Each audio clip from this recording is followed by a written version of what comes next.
n'est-ce pas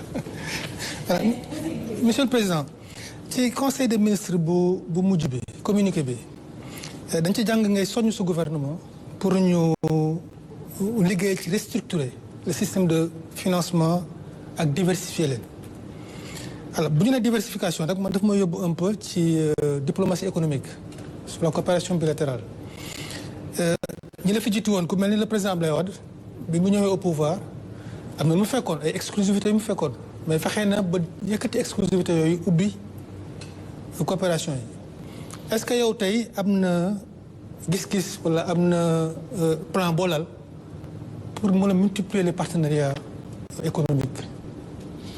D'abord bunt yooyu depuis bu ñu ubbee ko tëjootewuñu c'est d'abord Sénégal aussi il faut restituer la vérité historique. Depuis Mamadou Dia déjà on s'était ouvert aux pays de l'Est.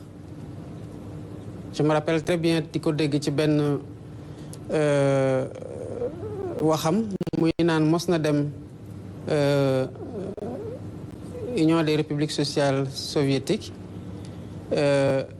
ñu nekk lu tax jaaroo France mu ne du tàggu buy dem feneen parce que le Sénégal est un pays souverain. Donc l'ouverture historiquement aussi c'est que ça montre commence bu la Wade là quand même assez élargi à beaucoup de pays gën ko renforcer. Mais même pour ce qui est des pays du Moyen-Orient, les relations entre le président Abdou Diouf et peut-être même avant lui avec l'Arabie Saoudite étaient très connues. Il y a maintenant un plus large éventail de partenaires, notamment demoon nañ vers l'Inde, vers le Brésil, en tout cas les pays du Sud. Aujourd'hui, on est dans le cadre de du renforcement de ces partenariats-là. Je prends le cas de la Chine où j'ai été à l'occasion du FOCAC. Fekk na sama prédécesseur était le président. J'ai pris la présidence à sa suite jusqu'au sommet du FOCAC bu amoon en Chine. J'ai enchaîné avec une visite d'État où il y a eu énormément de projets qui ont été signés et même un don sans contrepartie de 300 millions de yuan, environ 27 milliards. Et le partenariat continue parce que depuis 2016, ce partenariat-là a pris tellement une dimension qu'il a été considéré comme global, élevé au rang de global et stratégique. La Turquie, dem naa fa. Notre ambition aujourd'hui, c'est de porter les échanges à 1 milliard d'euros. Keroog rek semaine bi passée, j'ai pas communiqué, mais j'ai eu au téléphone le président Erdogan et il demandait à ce qu'on accélère les travaux de la grande commission mixte pour atteindre l'objectif chiffré dans les prochaines années à 1 milliard de dollars. Maintenant, encore continuer à énumérer. Étant entendu que le ministre de l'Industrie de Défense, le secrétaire d'État à l'Industrie de Défense turc était là, dans le cadre des rencontres sur l'industrie de défense, ñu waroon accueillir le dernier volet. Donc, sur le renforcement du partenariat, ñu ngi ci. On a reçu énormément de partenaires d'autres pays. On est aujourd'hui en train, fixer une date qui est importante, c'est les 7 et 8 octobre. Le Sénégal organise le forum Investir au Sénégal. Et on a invité l'Arabie Saoudite comme invité d'honneur. Mais on va inviter tous les autres fonds souverains d'investissement des Émirats, de l'Asie et d'autres pays.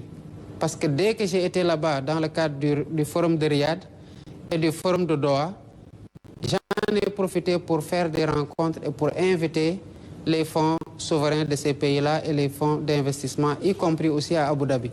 Kon bu dee côté partenariat rek, que mu nekk dans le cadre du FOCAC, que mu nekk dans le cadre des partenariats avec les pays du Golfe et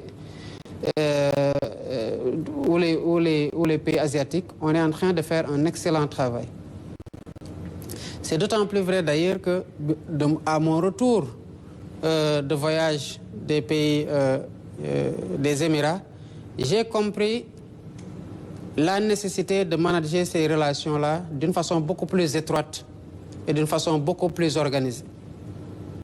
Ci laa ñëw, j'ai demandé au ministre ñu bañatee dem di négocier wala ñuy waxtaan des partenariats par ministère.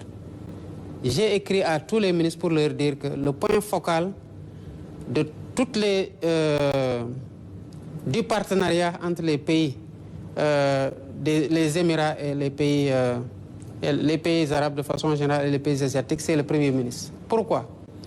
Parce que dañ fi fekk un suivi qui était déficient par rapport à beaucoup d'engagements qui ont été pris vis-à-vis du Sénégal et sur lesquels le Sénégal ne réagissait pas. Partenaires yi toog di ñu xaar pendant des années fi waroon am décaissement amul, fi waroon am projet d'investissement amul. C'est ce qu'on cherche à mieux organiser, à mieux restructurer. Comme ni ma waxee au ministre tamit, désormais tout ce qui est projet informatique bu leen ci waxtaan signé ci dara tant que le ministère en charge du numérique n'a pas validé. Parce que nous pensons à l'interopérabilité pour éviter que gars yi di négocier de façon isolée des plateformes yoo xamante ne elles ne sont pas interopérables ba pare di ko jënd à un coût beaucoup plus élevé. Ainsi de suite, ainsi de suite. Donc pour ce qui est de ces financements-là, c'est vraiment en train d'être renforcé, d'être diversifié, d'être, pour y nekkoon un peu en léthargie, d'être dynamisé. Et j'ai reçu énormément d'invitations à effectuer des visites d'État à l'extérieur. Mais m'a décidé pour cette année de lever le pied un peu sur les visites et ñu organiser waat xaaroon les référentiels pare xaaroon tamit les projets catalytiques prioritaires pare pour bu ñuy dem fenn mu nekk on est là avec un portefeuille de projet tenant compte d'une situation budgétaire boo xamante ne dañ ko waroon stabiliser ba pare.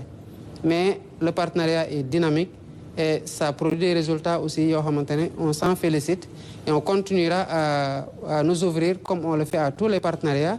Rééquilibrage bi rek fenn la nekk. Il y a plus de passe droit au Sénégal. wax naa ko à la veille de la commémoration de Thiaroye 44 wax naa ne ku bëgg a gagner fi dara da ngay compétir. bu ñu ñëwee dañu fekkoon ñu joxe la concession des chantiers navals de Dakar le 28 lañ ko signé 28 mars encore. J'ai dit nañ ko arrêté. On l'a arrêté ñu lancé waat beneen en mettant des conditions beaucoup plus avantageuses pour le Sénégal. ñi mënul woon souscriraat ñi nga xamante ne conditionnalité yi yomboon taxoon ñu souscrire yi ñu gën leen corsé ñenn ñi bàyyi nañ. Il y avait 17 qui avaient été en préqualification jëndoon le cahier de charge 7 en préqualification. Le processus est en cours mais bu paree bu ngeen jëlee la convention bi ma fekkoon ñu ko signé ko ba pare ak bi nga xamante ne moom la ñu waxtaanaat di ngeen xam ne que les intérêts de l'État ont été préservés. ñu ngi waajal aussi la TICAD au Japon donc où le Sénégal va exposer cette année je crois que c'est au septembre.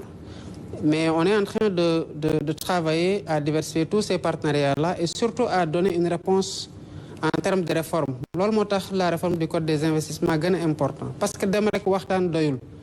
À un moment donné bu waxtaan yi jeexee derrière les photos, les clichés, les prises de parole, ce qui reste c'est les investisseurs froids qui cherchent du profit. Il nous faut être compétitif.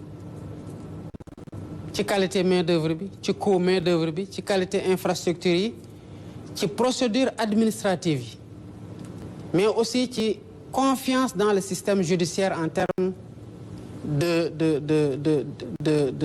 d'intégrité ba l'homme d'affaires qui est là bu yegsee dina xam ne buñ ko tooñee dina mën a am justice en saisissant la justice sans avoir besoin d'avoir de branlon wala ñu ko neewal doole.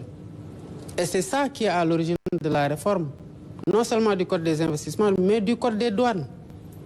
Parce que les soucis qu'on a aussi, xam nañu ko objectivement et on cherche à les gommer pour rendre le Sénégal beaucoup plus attractif.